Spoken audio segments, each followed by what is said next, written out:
रंगीन पंखों वाले बाघों ने जबरदस्ती छीना शेर का जादुई बच्चा और पंखों वाले शेरों की सेना ने मचाई उनके जंगल में खूनी तबाही।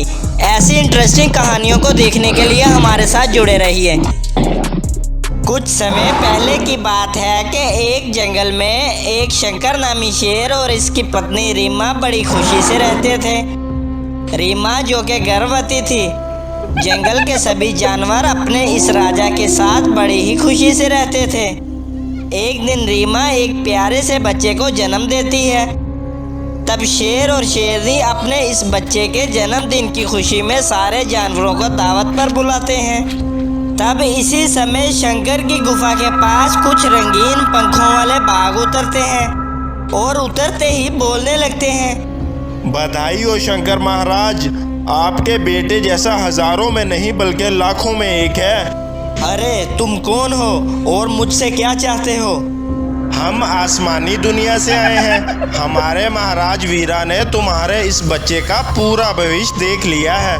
तुम्हारे इस बेटे के पास 5 साल बाद ऐसी शक्तियां आएंगी जो इस दुनिया में पहले कभी किसी के पास नहीं आई। हम तुम्हारे इस बेटे को 5 साल बाद अपनी दुनिया में लेकर जाएंगे। और हाँ, अगर तुमने जरा सी भी होशियारी दिखाई तो हम तुम्हारे इस जंगल को तहस नहस करके रख देंगे। ऐसा बोलकर वो वहाँ से चले जाते हैं।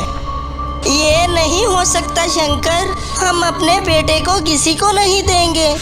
तुम चिंता मत करो, मैं अभी पंडित जी के पास जाता हूँ और पूरी घटना का पता लगा कर आता हूँ। तब शंकर शेर पंडित जी के पास जाता है और इसे इस पूरी घटना के बारे में बताता है। तो पंडित कहता है, हाँ शंकर, वो सही बोल कर गए हैं। तुम्हारा बेटा वाकई में एक जादुई शक्तियों वाला शेर है और 5 साल बाद इसमें ऐसी शक्तियां आएंगी जो पहले कभी किसी में नहीं आई। और वो 5 साल बाद अमावस्या की काली रात को तुम्हारे बेटे की बलि देकर इससे वो सारी शक्तियां छीन लेंगे और वो फिर इन शक्तियों से पूरी दुनिया पर राज करेंगे और कोई भी इनका मुकाबला नहीं कर पाएगा। और वो तुम्हारे बेटे को जरूर लेकर जाएंगे और कोई भी इन्हें नहीं रोक सकेगा।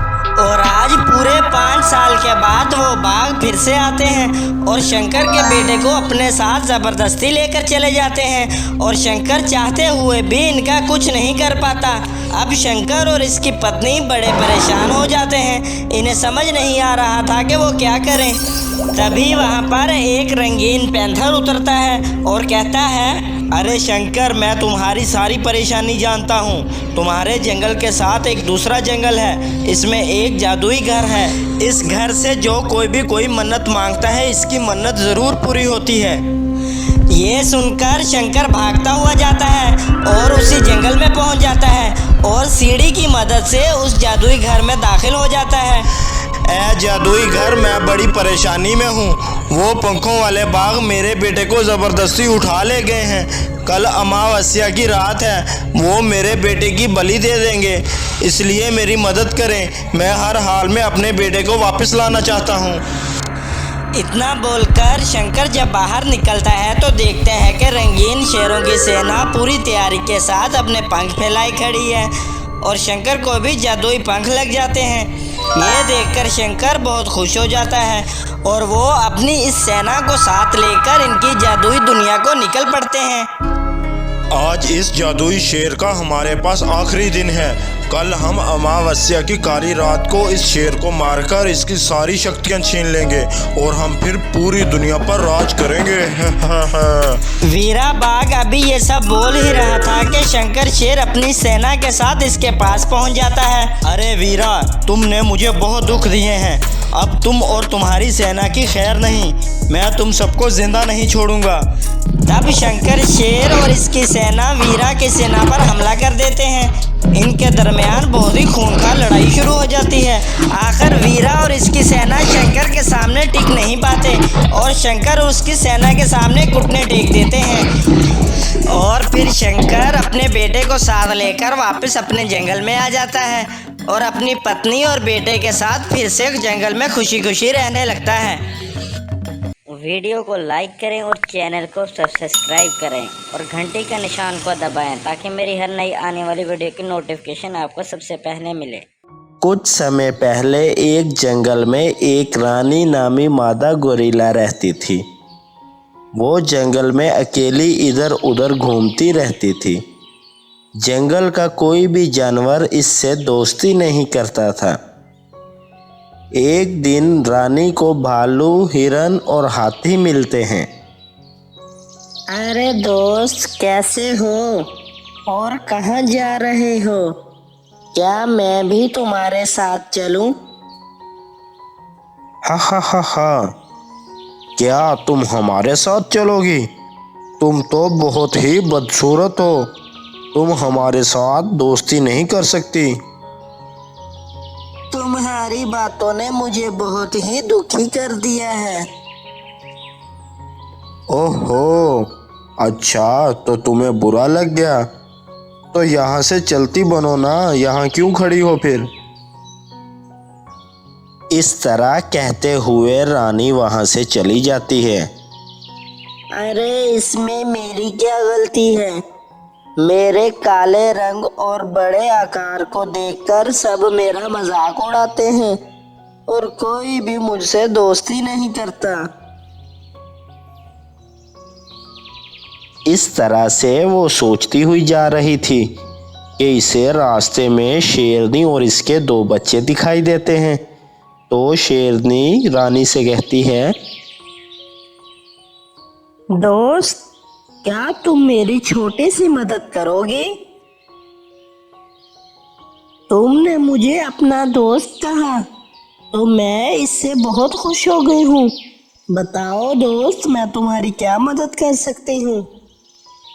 दोस्त, मैं जंगल में खाना ढूंढने जा रही हूँ। क्या तुम तब तक मेरे बच्चों का ख्याल रखोगे?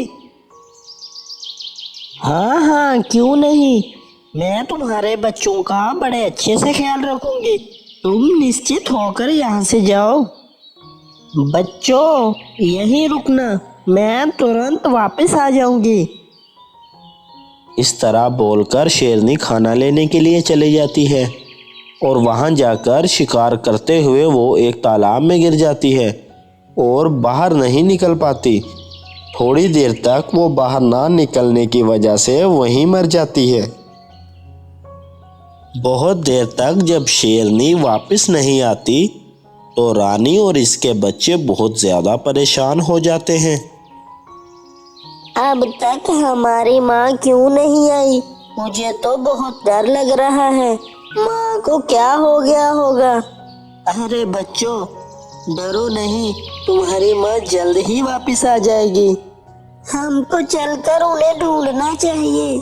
इस तरह से शेरनी को ढूंढते हुए इसके बच्चे और रानी निकल पड़ते हैं। कुछ दूर जाने के बाद इन्हें एक तालाब में शेरनी मरी हुई मिलती है। शेरनी को देखकर रानी और इसके बच्चे रोने लगते हैं। अरे बच्चों, रो मत, मैं तुम्हारा अच्छे से ख्याल रखूंगी। नहीं, हमें हमारी माँ चाहिए। अब तुम्हारी माँ वापस नहीं आ सकती। चलो यहाँ से चलते हैं। इस तरह से रानी शेरनी के बच्चों को लेकर वहां से चली जाती है। तब से रानी शेरनी के बच्चों का बड़े अच्छे से ख्याल रखने लगती है। एक दिन रानी शेरनी के बच्चों को लेकर जा रही थी, तब इसे रास्ते में भालू, लोमड़ी और हाथी मिलते हैं। इतने दिनों से मैं जंगल में बहुत उदास थी, लेकिन अब मेरे 2 बच्चे हैं और यही मेरा जीवन है। अरे वाह, क्या तुम शेर के बच्चों को पाल रही हो? हाँ, मैं इन बच्चों को पाल रही हूँ और इन बच्चों को बड़े अच्छे से बड़ा भी करूँगी। अरे, ये तो बहुत ही अनोखी बात है। चलो जाओ और अपना काम करो। इस तरह से जंगल के जानवर इसका मजाक उड़ाने लगते हैं। कुछ दिन के बाद शेर के बच्चे बड़े हो जाते हैं। एक दिन दूसरे जंगल से एक बाघ इस जंगल में शिकार के लिए आता है।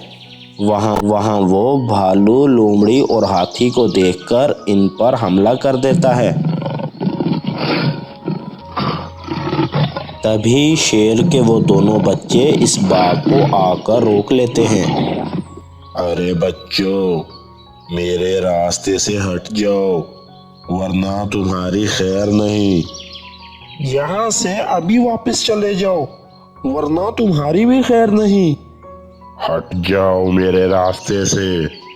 इस तरह से वो एक दूसरे पर हमला कर देते हैं और आखिरकार शेर के बच्चे इस बाघ को वहां से भगा देते हैं।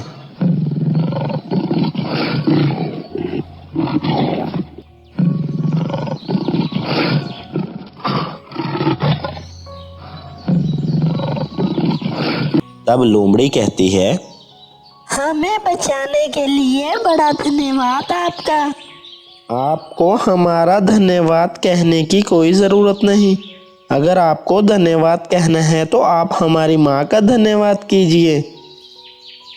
फिर वो सभी रानी के पास जाते हैं।